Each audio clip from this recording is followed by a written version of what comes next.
Subscribe to our YouTube channel and press the bell icon to get the latest updates. हम साथियों से आग्रह करता हूं, एक बार खड़े होकर के हम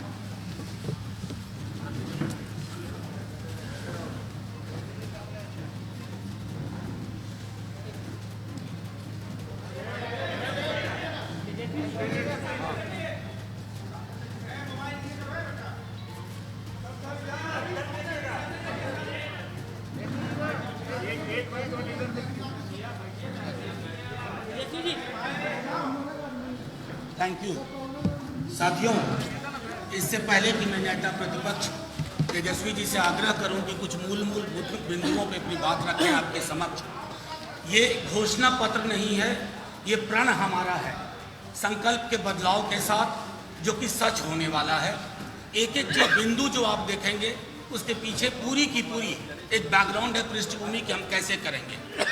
साथियों, रोजगार के सवाल पे, नौकरी के सवाल पे तेजस्वी जी ने स्पष्ट कर दिया है, आज से 20वें 21वें दिन प्रक्रिया शुरू हो जाएगी।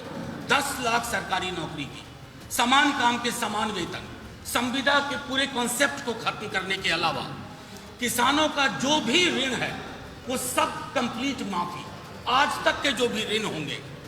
उसके अलावा खाद्य प्रसंस्करण उद्योग, जो अपने आप में अर्थव्यवस्था को, सरकार को बड़ी चिंता होती है।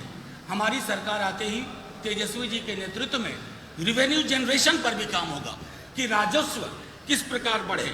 बिहार की मौजूदा बिजली दर इतनी कम हो जाएगी कि लोगों पर से जो बोझ है वो खत्म हो जाएगा।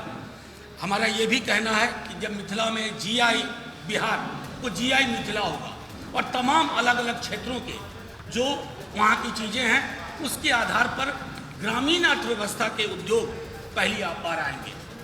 बिहार में शिक्षा बजट शायद पहली बार हम 22% करने वाले हैं।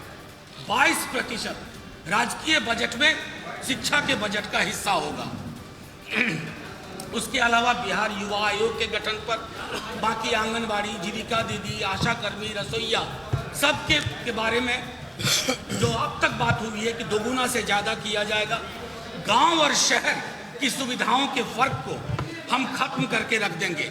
और आखिरी में मैं कहना चाहूँगा कि पुरानी पेंशन योजना लाने को हम प्रतिबद्ध हैं। जैसे वित्त रहित महाविद्यालयों के बारे में बात हुई, वित्त रहित विद्यालयों के बारे में उनके कर्मचारियों की समस्या का निदान होगा। कंप्यूटर शिक्षक जो आंदोलनरत हैं उनकी समस्याओं का निदान करके उन्हें भी स्थायी किया जाएगा। संविदा नाम की कोई चीज़ नहीं होगी इस बिहार में, नए बिहार में तेजस्वी जी के नेतृत्व में। अब मैं आग्रह करूंगा कि मूल 2-4 बिंदुओं पर तेजस्वी जी आपके समक्ष अपनी बात रखें। देखिए, सबसे पहले सभी लोगों का स्वागत है। हमारे साथ प्रदेश अध्यक्ष जगदा बाबू जी, आदरणीय श्याम रजक जी, मनोज झा जी, लवली आनंद जी, मृत्युंजय तिवारी जी, सुनील जी, कारी शोहेब जी यहाँ आज उपस्थित हैं। ये मैनिफेस्टो नहीं है, जैसा कि मनोज जी ने आपको बताया, ये हम लोगों का प्रण है। प्रण हमारा संकल्प बदलाव का, जो कि सच होने वाला है। इसमें काफ़ी डिटेलिंग और काफ़ी विस्तार रूप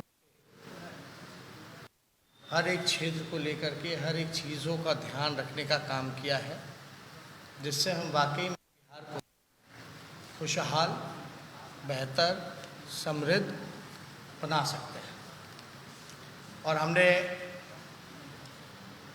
मुद्दों की बात की है और पहले भी हमने कहा था, जैसे कि सभी विषयों में रोजगार, कृषि, उद्योग, शिक्षा, रोजगार, महिला सशक्तिकरण और परिवार कल्याण, स्मार्ट गांव, खासतौर पे यहाँ स्मार्ट गांव का जिक्र किया गया है।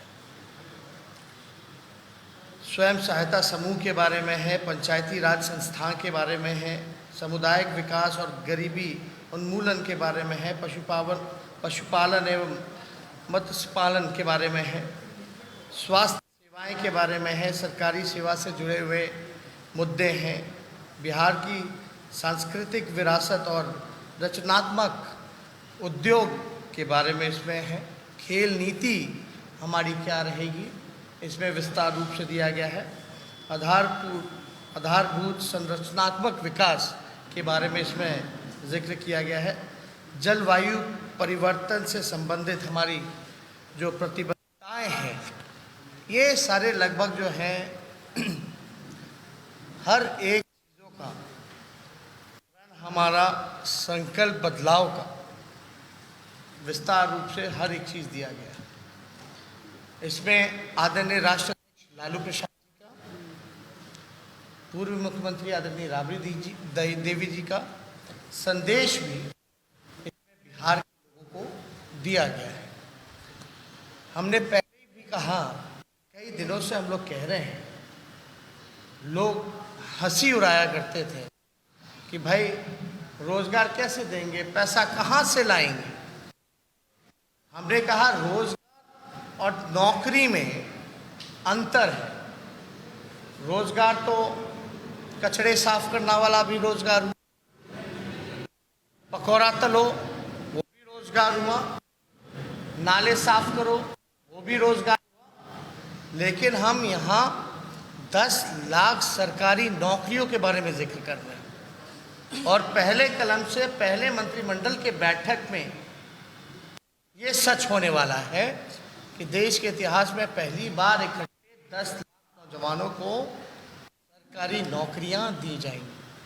4.5 लाख नौकरियां रिक्त हैं स्वास्थ्य सेवाएं में, शिक्षा विभाग में, पुलिस महकमे में। 60% जूनियर इंजीनियर का पद जो है वो, यानी doctor, nurse, compounder, lab technicians, engineers, professor, teacher, आपके पुलिस बल की जो क्षमता है, जो होनी चाहिए, जो कि अभी नहीं है। हमने उदाहरण भी लिया था मणिपुर जैसे छोटे राज्य का कि भाई 1 लाख आबादी पे वहाँ 1000 से ज़्यादा पुलिसकर्मी हैं, लेकिन बिहार में 1 लाख आबादी पर 77 पुलिसकर्मी हैं। तो इन सारे विभागों को अगर हम मिलाएं तो लगभग 4.5 लाख नौकरियां जो हैं कभी भी सरकार दे सकती है। और ये बजट में ऑलरेडी प्लान बजट में इन सारी चीज़ों का व्यवस्था है। पगार की बात होती है, सैलरी की बात होती है, क्योंकि ये पदे रिक्त हैं। बात आती है 5.5 लाख नौकरियों की, तो वो राष्ट्र औसत के मुकाबले हमको आना है।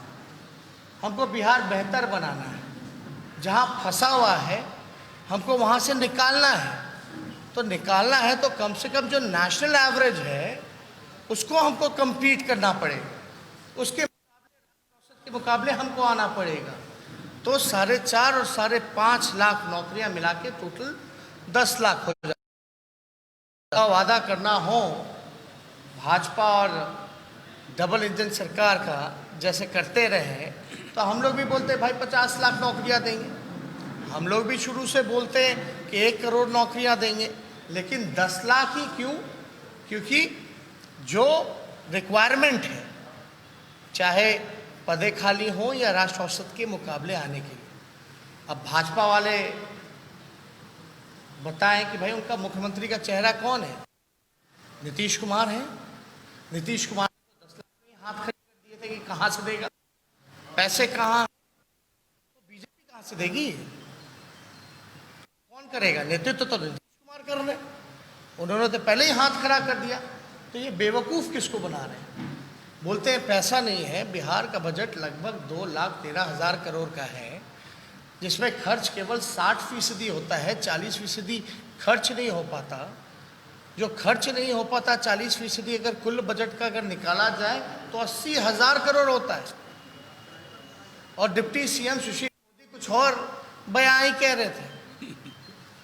अब कहाँ है? जल्दी स्वस्थ हो जाए, हम लोगों की शुभकामनाएं।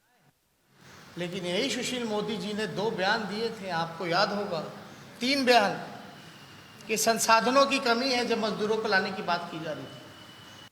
एक बार अपराधियों के सामने हाथ जोड़ दिया था पितृपक्ष के महीने में। चौथा हाफ पैंट में ये भागे थे जब पटना में जल जमाव था। और चौथा जो बेइज्जती इन्होंने करने का काम किया, जो रोजी रोटी कमाने जो मजदूर पलायन करके जाते हैं, बोलते शौक के लिए जाते हैं, मज़े के लिए बाहर जाते हैं, इसलिए पलायन करते हैं। तो ये है बीजेपी का चेहरा बिहार में, ये है।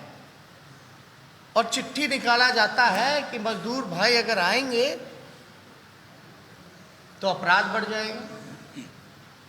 अब क्यों खामोश है भैया सरकार? क्या हुआ? कुछ ऐसी अनहोनी तो नहीं होगी जो 40 लाख से भी ज़्यादा मजदूर आए? लेकिन सबके आंख ज़रूर खुल गए थे कि इतनी बड़ी संख्या में बिहार में हुआ है, किसी ने देखा नहीं था। लेकिन लॉकडाउन के दौरान सब लोगों का जो आँख था वो खुल, जो पर्दे लगे वो पर्दे, चाहे कृषि का क्षेत्र हो, नौजवान की बात हो, महिला सशक्तिकरण की बात हो, स्वयं सहायता समूह, आंगनबाड़ी से लेकर के जो हमारी विकास मित्र हैं, जो आपके जीविका हैं, ये जितनी स्वयं सहायता समूह हैं, सबके मानदेय को लगभग दुगुने से ज़्यादा हम लोग बढ़ाने का काम करेंगे, नियमित करने का काम करेंगे। और एक बात और, नियोजित शिक्षकों को लेकर जो था समान काम समान वेतन, उसको भी लेकर के हम लोग जो है समान काम समान वेतन हम लोग करेंगे। जो 10 लाख रोजगार की बात, नौकरियों की, सरकारी नौकरियों की बात कर रहे हैं, ये कोई प्राइवेट का अलग से नहीं है। जब कारखाने लगेंगे, हमारी उद्योग नीति क्या है इसमें विस्तार रूप से है, कृषि का हमारा क्या प्लान रहेगा इसमें विस्तार रूप से, ज़्यादा समय नहीं लेंगे, आप लोगों को डिस्ट्रीब्यूट हो जाएगा, आप सब लोग देख सकते हैं, पढ़ सकते हैं।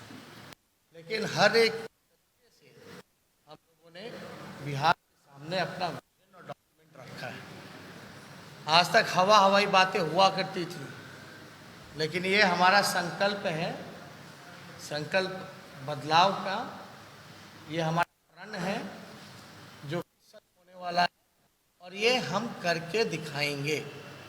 हम बार बार कहते आए हैं, मैं फिर से कहता हूं कि नीतीश कुमार जी नहीं संभल रहा, नीतीश कुमार जी थक चुके हैं। और कोई इससे जुड़ा, चलिए अब निकल, हमारा प्रोग्राम है 13 जनवरी, प्रोग्राम लगा हुआ है, क्योंकि आज सिर्फ इसको रिलीज करने की बात की है।